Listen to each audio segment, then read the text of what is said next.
जय श्री राम। भाइयों और दोस्तों, हमारे चैनल राम के संग के गुप्ता को लाइक सब्सक्राइब करें और राम कथा निरंतर सुनें।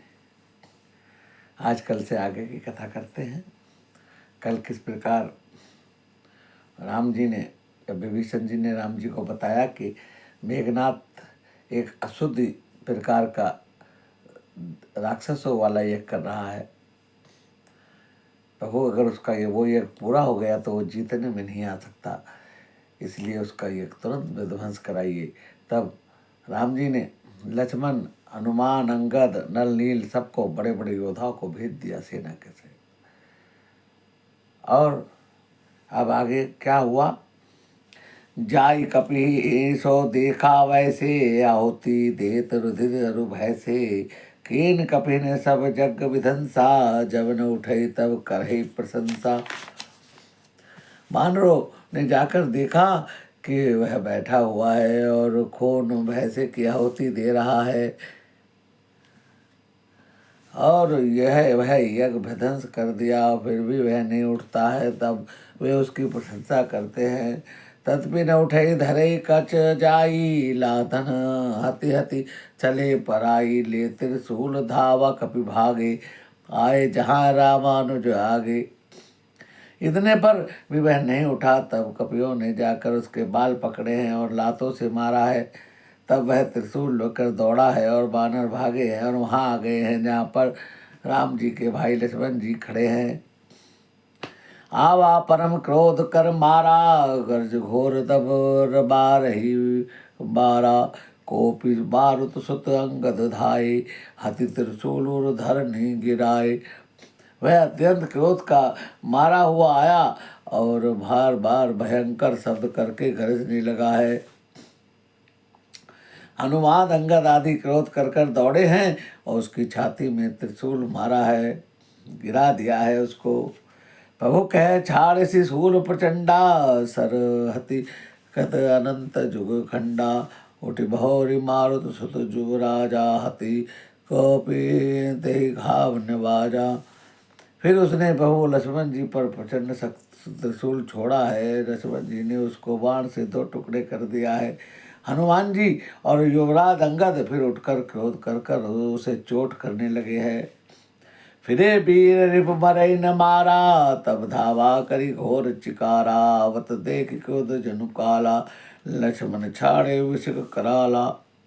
शत्रु मेघनाथ मारे नहीं मरता है, यह देखकर जब वीर लौटे हैं तब वह घोर शब्द करके दौड़ा है। उसने क्रोध काल की तरह आता देख लक्ष्मण जी ने भयानक बाणों को छोड़ा है। देखे सियावत पाव पवि समवाना, तुरंत भय उखल अंतर धामा। विविध भेष धरि करे लड़ाई, कबहु प्रकट कबहु दुराई। ब्रज के समान बाणों को आते देखकर वह दुष्ट तुरंत अंतर ध्यान हो गया है और भांति भांति के रूप धारण कर कर युद्ध करने लगा है। कभी प्रकट हो जाता है, कभी छिप जाता है। देखी अजय रिपु डरे सी कपि की सा, परम क्रोध तब भय वही सा। लक्ष्मण मन अज मंत्र दृढ़ावा, ही पापी में बहुत खिलावा। अब शत्रु को पराजित न होता देखकर बानर डर गए हैं। तब सर्पराज शेष जी लक्ष्मण जी बहुत क्रोधित हुए हैं और लक्ष्मण जी मन में विचार किया है कि इस पापी को बहुत खेल खिला चुका हूँ और अब अधिक खिलाना अच्छा नहीं है, इसे समाप्त कर देना चाहिए। सुमरि कौशलाधीश प्रतापा, सरसंधान कीन करिदापा। छाड़ा बाण माझूर लागा, मरती बार कपट सब त्यागा। कौशलपति श्री राम जी का प्रताप का स्मरण करके लक्ष्मण जी ने एक बाण का संधान किया है और बाण छोड़ते ही उसकी छाती में लगा है। मरते समय सब कपट उसने त्याग दिया है। रामानुज कह राम कहो, अस कही छाड़ इसी प्राण। धन्य धन्य तब जननी कहे अंगद और हनुमान। राम के छोटे भाई लक्ष्मण कहाँ हैं, राम कहाँ हैं, ऐसा कहकर प्राण को छोड़ दिया है। अंगद और हनुमान कहने लगे तेरी माता धन्य है जो तू लक्ष्मण जी के हाथों मरा है। मरते समय भी श्री राम लक्ष्मण का स्मरण करके तू नामों का उच्चारण किया है। बिनु प्रयास हनुमान उठायो, लंका द्वार राखी पुनि आयो। तासु मरन सुनि सब गंधर्वा, चढ़ी पिरान आए नव सरवा। हनुमान जी उसको बिना परिश्रम के ही उठा लिया है और लंका के दरवाजे पर रखकर लौट आए हैं। उसका मरण सुना देवता, गंधर्व आदि सब विमान चढ़ आकाश में आए हैं। बरसे सुमन दुधम्बि बजाई, श्री रघुनाथ विमल जसु गाई। जय अनंत जय जगत धारा, तुम बहु सब देवन ही निस्तारा। वे फूल और नगाड़े, फूल बरसा रहे हैं, नगाड़े बजा रहे हैं, श्री रघुनाथ जी का निर्मल यश गा रहे हैं। और देवता कह रहे हैं आपकी जय हो, हे जगत आधार आपकी जय हो। आपने सब देवताओं की विपत्ति से उद्धार किया है। स्तुति करे सुर सिद्ध सिधाए, लक्ष्मण कृपा सिंधु पही आए। तद बद सुना ददा दसानन, जब ही मूर्छित भयो परामहि तब ही। देवता सिद्ध स्तुति करके चले गए हैं। लक्ष्मण जी कृपा के समुद्र राम जी के पास आ गए हैं। जो ही पुत्र का वध का समाचार रावण सुनता है, मूर्छित होकर पृथ्वी पर गिर पड़ता है।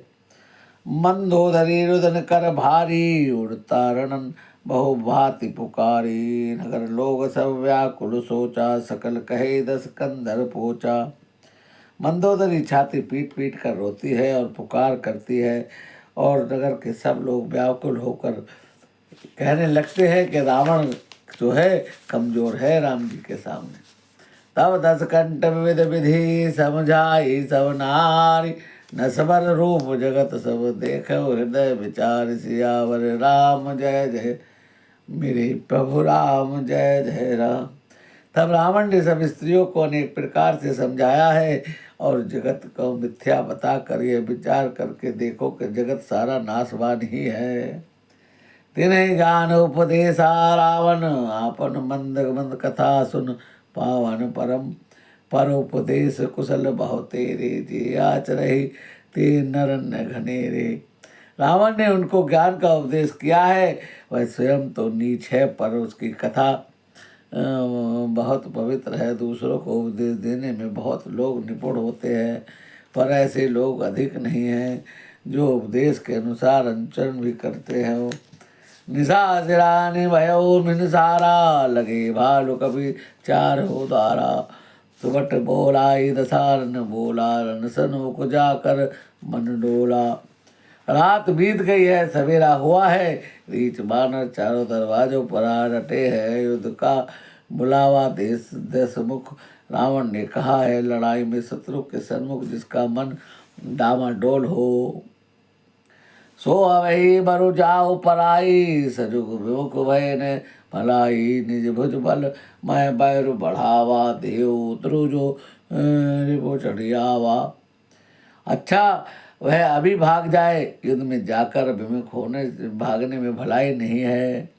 मैंने ये युद्ध अपनी जो बैर बढ़ाया है, अपनी भुजाओं के बल पर बढ़ाया है। जो शत्रु चढ़ाया है, मैं उसको अपने आप निपटूंगा। अस कहीं मरत वेग रथ साजा, बाजे सकल जुझाओ बाजा। चले वीर सब तुल्य बली, जनु कज्जल के आंधी चली। ऐसा कहकर उसने पवन के समान तेज चलने वाले रथ को सजाया है, और सारे जुझारू लड़ाके बाजे बजाने लगे हैं। तुल्य बल, और ऐसे मानो काजल की आंधी चली हो। असगुन अमित होई दही काला, गनेन भुजबल गर्भ विशाला। उस समय संख्यो सगुन होने लगे हैं। अपनी भुजाओं के बल का बड़ा गर्भ होने से रावण उन्हें गिनता नहीं है। अति गर्भ गनेन सुबु, असगुन सगुन स्त्री वही। आयुध हाथ ते भट गिरत, रथ ते बाज गज चिकरत। भाजई सात ते गोमाय गीध कराल, खल रब स्वान बोले अति घने जन। काल दूत लोक बोले बचन परम भयावने। अत्यंत गर्व के कारण वह सगुन अपसगुन का विचार नहीं करता है। हथियार हाथ से गिर रहे हैं और योद्धा रथ से गिर पड़ते हैं। घोड़े हाथी साथ छोड़कर चिंगाड़ते हुए भाग जाते हैं। सियार और गिद्ध बोल रहे हैं, बहुत अधिक कुत्ते बोल रहे हैं, उल्लू ऐसे भयानक शब्द कर रहे हैं, मानो काल के दूत हों, मृत्यु का संदेश सुना रहे हों। ताई की संपत्ति सगुन शुभ, सपनों मन विश्राम, भूत द्रोह रत मोह बस, नाम विमुख रति काम। जो जीवों में द्रोह रत है और मोह के वश में हो रहा है, राम विमुख है, कामासक्त है, उसको क्या कभी सपन में भी शुभ संपत्ति, शुभ और सगुन और चित्त की शांति हो सकती है? अर्थात नहीं हो सकती।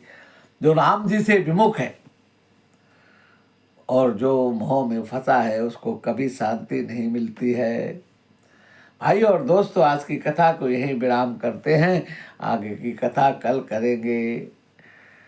आज रावण जब सारे योद्धाओं को मरवा चुका है तो युद्ध के मैदान में अकेला चला है। कल आगे की कथा सुनाएंगे। जय श्री राम। भगवान राम आप सबका मंगल करे। जय श्री राम।